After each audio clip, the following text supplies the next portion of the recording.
What is going on, guys? In today's video I will show you the top 3 new most broken builds in part of Exile's 2 new update, The Dawn of the Hunt. So in this guide I will give you a quick overview of each setup, then I will explain what skill gems and upgrades should you focus on, then as well we'll see what is the best gear and how to get it, and then finally we will go over the passive skill tree, stats, your skill rotations, and even what charm should you use, so we would be able to get the highest damage possible and much more. This setup is known as the Bonestorm Witch build, and this skill by itself is a slow clearing ability, but with the right gems, passives and synergies, we can make it 100 times better, and this is exactly what we have right here. This build also has 2 variants, so going full crit chance, what I will personally be doing for myself, or then perhaps go with the detonate a dead variant. Both of these will excel at different things, so which one you choose is up to you. This variant, so the full crit chance setup, excels at huge amount of damage. We won't be focusing on anything else besides the massive crits and stacking as much life as possible, because the more life/defense we have, the more damage we can do in return. Also, at some point in the later game, some lowered gear players might run into a mana problem, but lucky for us, the Witch has many tools to address this problem. And with optimized gear, we need nothing more than a single stat roll on our weapon or the gear to completely solve this issue. So if you are finally looking for a super fun Blood Mage build that primarily doesn't use the life leech, but instead goes full life and full crit, then this is the one for you.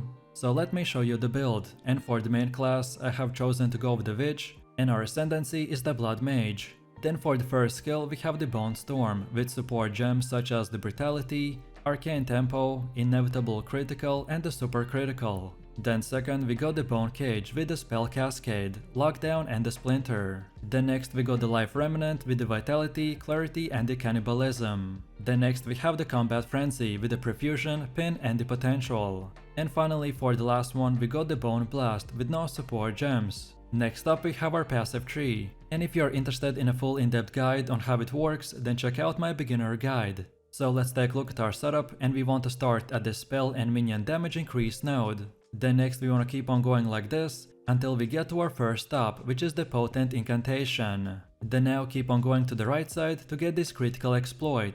Then now we circle back a little and keep going like this until we get the sudden escalation. Then now from this point we go down like this, then take the right path and keep going until this point, and then keep going all the way up until the tempered mind. Then next we go down a bit and then take right, which will take us all the way to our first keystone, the resonance. Then from this point we want to circle back again and simply get the last 2 priority nodes called the Power Within and the Last for Power. And then finally from this point and onwards you can unlock the rest of the nodes in whatever order you prefer. All of the nodes that we got are important, but the ones I mentioned have the top priority, as they're the most important ones to acquire early on in the game, to make our build functional, and then in the late game to make it even more powerful. Also, as far as attributes go, so you just simply want to fill your attribute requirements for the gear and skill gems, and then after that spend the rest of your leftover attributes into more strength. And then now let's go all the way to the middle again, and for Ascendancy build this is what we have. So at the beginning you want to unlock the Sangumancy, but please don't get it too early. This node is required for every Blood Mage, and this ability does ton of self damage, and it can be quite hard to mitigate this in the early game. So I recommend for you to wait until you complete your second trial, and then take your first and second ascendancy at the same time. So then after the second trial you want to get the Grasping Wounds. This one will make you significantly tankier and synergize very well with the Sangumancy. So as I said before, get both these ascendancies at the same time. Then next take the Gore Spike. This will scale off your maximum life and is a big damage boost. And then finally for the fourth option you want to take the Crimson Power, as this will give you a massive energy shield body armor, and this will also scale really well with our previous Gore Spike. Next up we have our Atlas passives, and the general idea behind this is to aim for bonus passives that spawn a lot of grouped up monsters, such as in expeditions or the rituals. Our Bonestorm Blood Mage build won't be doing crazy amount of damage against single targets, so we mainly want to do very small farming in boss maps or the essences. So then when we start we want to first of all get this bottom right side like this, then from here go like this until we get all the way to the left side. And then when all of these passives are done, then now we go again to the middle, and now take the middle path and then go a bit to the left again and get all of these nodes. Then next we have our gear. The weapon of our choice is the Attuned Wand with the mana drain, and for the extra bonuses we want increased spell damage, plus 3 levels to all physical spell skills, then also increased critical hit chance, and more percentage to critical damage bonus. Next we also have the offhand called the Emblem Crest Shield, with the armor and energy shield. This specific shield is the best job that I got, but it's not required. However, for bonuses we want max life, cold and fire resistance. Remember that our main goal is to stack as much life and resistances as possible, so that's why you will see few stats repeating all over again. Then for the helmet we have the Expert Vigor Tiara with the energy shield, and for more we want max life, cold and fire resistance. Then for the chest we have the Guild Vestments with the armor and energy shield. And for bonus stats we need max life, evasion rating and the fire resistance. Then for the belt we have the Rawhide belt with the increased recovery to the flask, and for the extras we want max life, lightning and chaos resistance. Then for the gloves we got the Torn gloves with the energy shield, and for more we want max life, increased armor and evasion. Then for boots we're using the Bushwhack with the evasion. For this build we will need to get these boots or use the pin gem on our combat frenzy. So which option you prefer, it's up to you. But if you have the pin then the boots are not required, but still very powerful. So get it or not, but at least go with as high movement speed as possible. Then also get evasion rating and more to dexterity. Then for the first ring get the ruby ring with fire resistance, and for more we want max life, lightning and chaos resistance. While on the second one we got the sapphire ring with cold resistance, and for more get max life, fire or lightning resistance. And finally for the amulet get the solar amulet with more to spirit and max life. No matter which gear you choose, at least try to get 75% resistance cap on all 4 elements. And now finally let's quickly take a look at how this build will work. Our main rotation will be the same, no matter if you choose to go with the full crit or the detonator variant. So for weak enemies we simply want to choose a target, and then just spam the Bonestorm with the Bone Cage. And then for bosses or elites we still do the same thing, just this time also integrate the Bone Blast with the Bonestorm and the Bone Cage, and it's that easy. Most of our buffs will work in the background, which will give us the real damage, so then all you have to do is get used to the mechanics, which are mainly to use the channeling trick, then to be kiting enemies 24/7 and pick up the life remnants. And then from here just spam the Bonestorm and the Bone Cage and have fun. This setup's main focus is to run and press from 1 to 2 skills and then target big enemy groups to then weaken them and explode. One of the most powerful skills that we have in our arsenal is the Shockwave totem, and as you can see from the gameplay, we are just running into the enemies and one-shotting them without even trying. Also, our Ancestral Warrior totem and the Scavenge plating makes the most out of this by effectively extending the damage of this hit many times over, in order to kill big targets like the bosses or tanky rare monsters. Of course, like most melee builds, the armor explosion was nerfed, but our particular setup wasn't impacted as much as other melee builds, so currently this is by far one of the best warrior builds in the game. If you are looking for a powerful auto AoV machine to target enemies and delete them in split seconds, then this is the one for you. So let me show you the build, and for the main class I have chosen to go with the warrior, and our ascendancy is the warbringer. Then for the first skill we have the Maze Strike with the support gem called the Rage, Armor Explosion, Magnified Effect and the Primal Armament. And even after the new changes on how the armor breaker works, the Maze Strike still works perfectly fine, as long as you use it with the cultist Great Hammer. Then second we got the Shockwave totem with inspiration, close combat and overpower. Then next we got the Scavenge plating with the precision, vitality and clarity. Next we have the Ancestral Warrior totem with the Sunder, super critical and overabundance. Next up we have the Time of the Need with fast forward, herbalism and clarity. And finally for the last one we are using the Hammer of the Gods with Fist of War, concentrated effect, exploit weakness and heft. Most of this setup is structured around using the Shockwave totem and the Maze Strike to delete enemies in split seconds. So we use gems and skills that will support and increase their size and damage, while the rest are powerful buffs and utility skills that usually get activated in the background.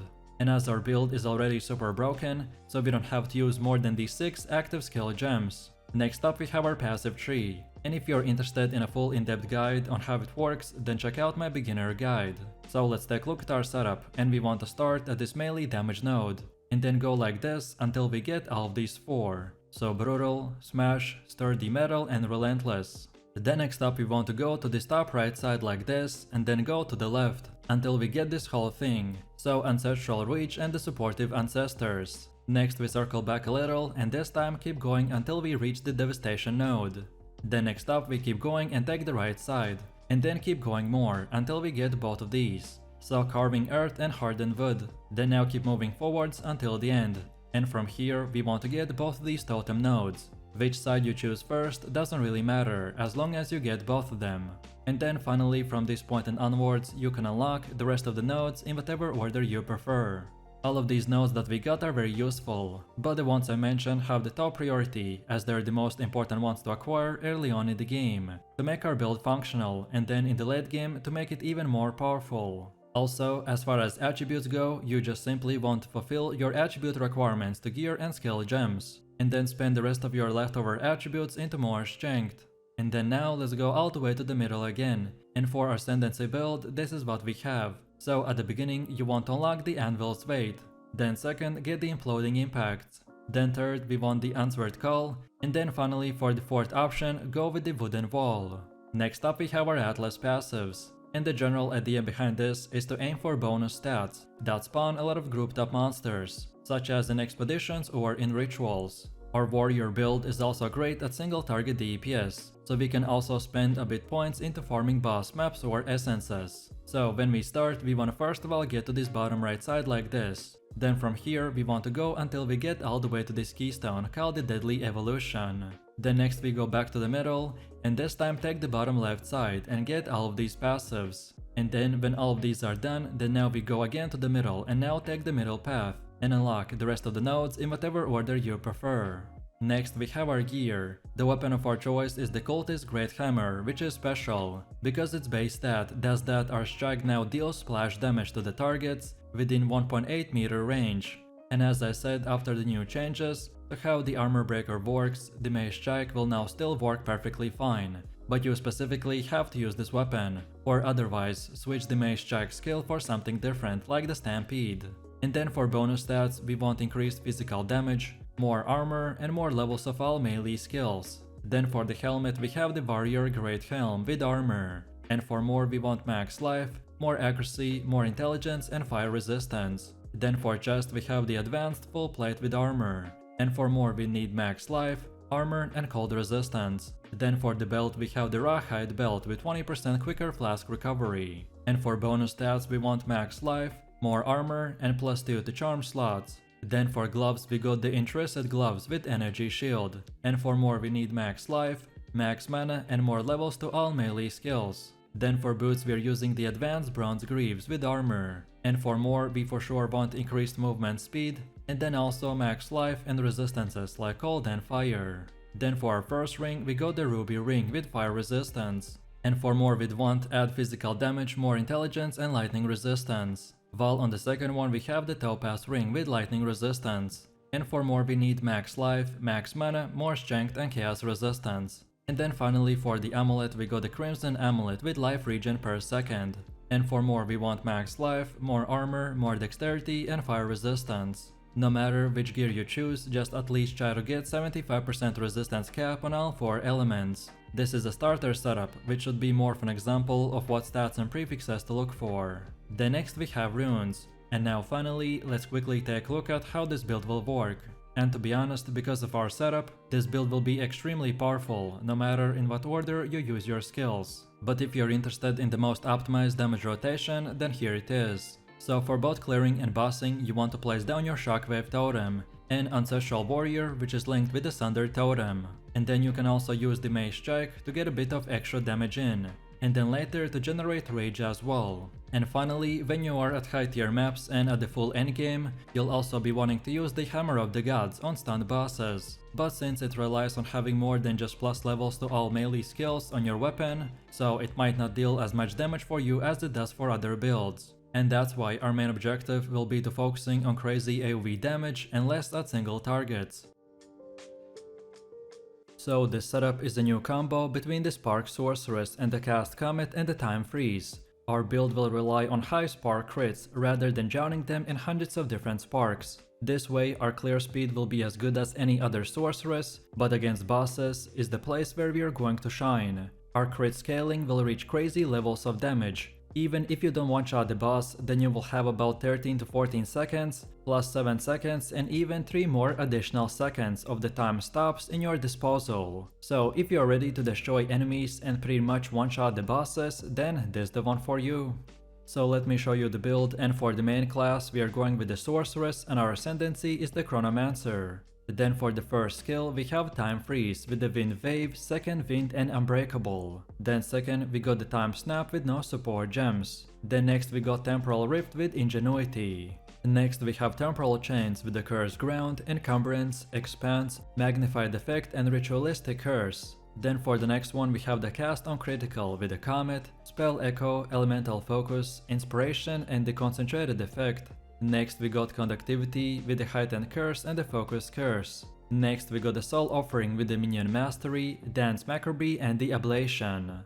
Next we have Frost Wall with the Icicle, Cold Mastery, Spell Cascade and the Cold Exposure. Next up we have the Archmage with the Clarity and the Lightning Mastery. And finally we are using the Spark with the Acceleration, Electrocute, Consider Casting, Arcane Surge and the Arcane Tempo. Most of this setup is structured around using our sparks for AoE and temporal chains with Time Freeze for the single target. So we use gems and skills that will support and increase their duration and damage, while the rest are powerful buffs and utility skills that usually get activated in the background. Next up we have our passive tree, and if you're interested in a full in-depth guide on how it works, then check out my beginner guide. So let's take a look at our setup, and we want to start at the spell damage node, and then go like this while taking all of these three, so the raw power, practice signs and the critical overload. Then now we keep on going until we get to the sudden escalation. Then from here again we keep going until the top and then take right. And then keep going until we get to the Whispers of the Doom, and then get both these lightning nodes. Then afterwards we keep going while taking pretty much all of these nodes right here, and then our second stop point is at this Eldritch Battery Keystone. And then finally from here we want to get all the way down here while taking these three, so the True Strike, for the Juggler and the Deadly Force. And now from this point and onwards we can circle back and unlock the rest of the nodes in whatever order you prefer. All of these nodes that we got are very useful, but the ones I mentioned have the top priority, as they're the most important ones to acquire early on in the game, to make our build functional, and then later on the priority doesn't really matter that much. And then now let's go all the way to the middle again, and for Ascendancy build this is what we have. So at the beginning you want to unlock the Footprints in the Sand, then second now and again, then next we want the Ultimate Command, and then finally select the Unbound and Core. So feel free to use this exact same path as we have right here, and don't forget to check this video's description to find the link for this website, and this should make it easier for you to follow the path.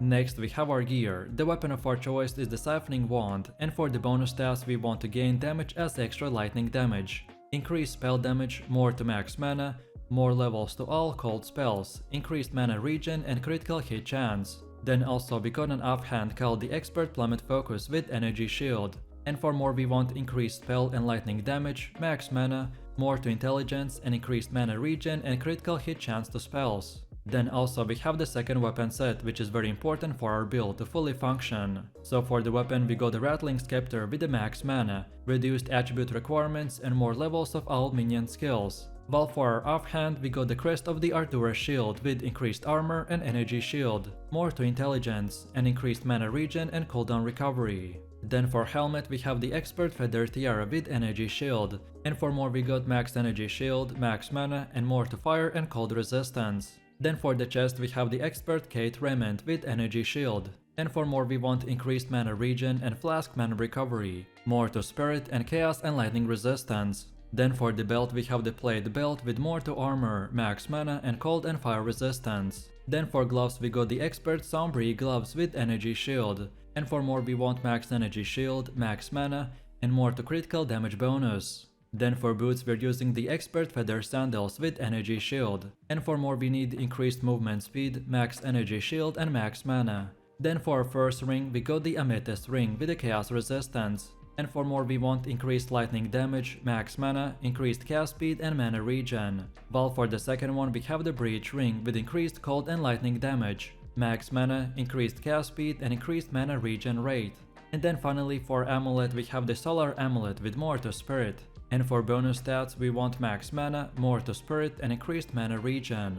No matter which gear you choose, just at least try to get 75% resistance cap on all 4 elements. This is the best case scenario setup, which should be more of an example of what stats and prefixes to look for. And now finally, let's quickly take a look at how this build will work. So our rotation is quite simple, but you will need to get used to it. So what we want to do is first of all start by using the temporal chains. Then we follow that up with the conductivity. Then next use the time freeze in the combination with the soul offering. Then next we also want to activate the frost wall, and then from here just spam the sparks until the boss dies. But mainly for AoE and weak enemies, we basically will turn into a spark build. So just keep spamming sparks and see all of these crazy crits popping off left and right. The only thing you need to keep in mind is the defense. Our build does not have energy shields, so Mind over Matter is a good defensive layer, but should not be heavily relied on in the endgame. While the time freeze has a high cooldown, so feel free to use it 24/7. Then also the second wind for 33% no cooldown. And then the time snap reset will allow you to use the time freeze continuously in the combat. Overall, if you can master these skills, then you will become unkillable with very high DPS output at the same time.